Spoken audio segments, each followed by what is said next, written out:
Halo, jumpa lagi di Artek Hobi Elektronik. Pada video kali ini, saya akan membahas mengenai reaksi elektrokimia pada sebuah aki, atau reaksi kimia yang terjadi pada sebuah aki saat aki itu bekerja.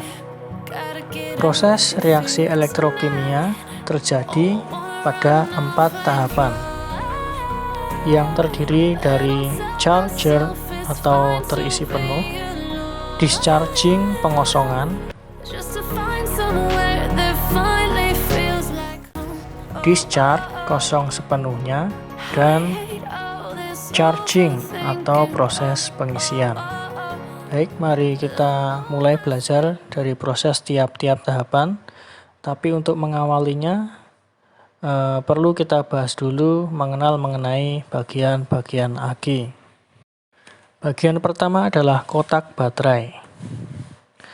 Pada kutub positif terdiri dari PbO2 atau timbal oksida. Dan pada kutub negatif baterai terdiri dari Pb atau timbal. Jadi detail mengenai komponen sebuah baterai kurang lebih seperti berikut ini. Baik, siklus yang pertama adalah kondisi di mana baterai sedang terisi penuh, di mana pada kutub positif terdiri dari PbO2 atau Pb oksida, dan pada kutub negatif adalah Pb atau timbal. Sedangkan di dalam aki terdapat cairan elektrolit berupa H2SO4 atau asam sulfat, dan juga sedikit kandungan air di dalamnya. Ini adalah keadaan pada saat baterai terisi penuh. Jadi komposisinya seperti ini. Perlu kita ketahui juga bahwa dalam satu buah sel di dalam baterai menghasilkan tegangan kurang lebih 2 volt. Jadi untuk menghasilkan tegangan 12 volt pada aki, maka dibutuhkan 6 buah sel, di mana setiap selnya dirangkai secara seri.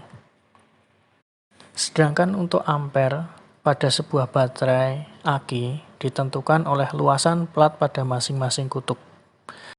Semakin besar atau semakin banyak jumlah plat, maka ampere pada sebuah aki semakin besar.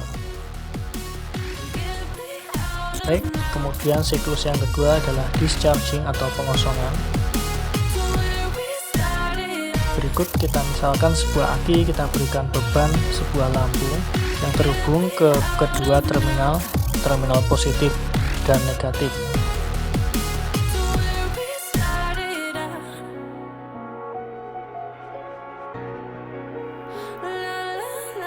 Di mana SO4-nya terlepas dan bersatu dengan Pb pada kutub positif dan Pb pada kutub kedua. Sehingga cairan elektrolit semakin berubah menjadi air, atau lama-kelamaan kandungan asam dalam elektrolit berkurang dan sepenuhnya menjadi air. Dan pada kutub positif dan kutub negatif, kedua plat ini menjadi tersulfat atau ditempeli oleh SO4. Sulfat bergabung dengan Pb pada plat positif dan plat negatif.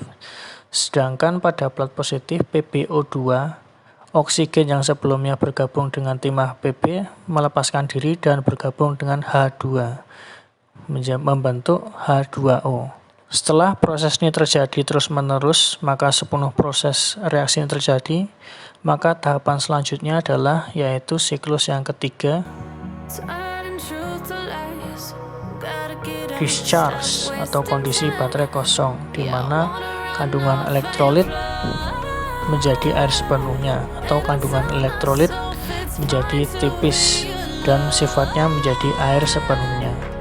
Sedangkan pada kutub positif terbentuk PbSO4 dan kutub negatif juga terbentuk PbSO4. Jadi kedua kutub ini menjadi tersulfat. Kemudian pada tahap selanjutnya adalah pengecasan. Jadi di sini terjadi aliran listrik kebalikannya dari yang tadi.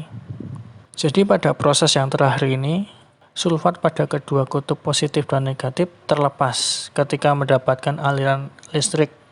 SO4 pada kedua kutub terlepas dan bergabung dengan H2.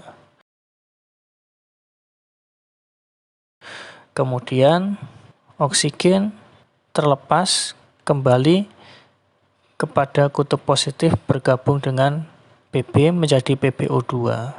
Dan setelah sepenuhnya terisi, setelah full charge, kondisinya menjadi pada siklus yang pertama atau kondisi yang pertama. Plat positif PbO2, elektrolit H2SO4 dan H2O, dan plat negatif terdiri dari Pb.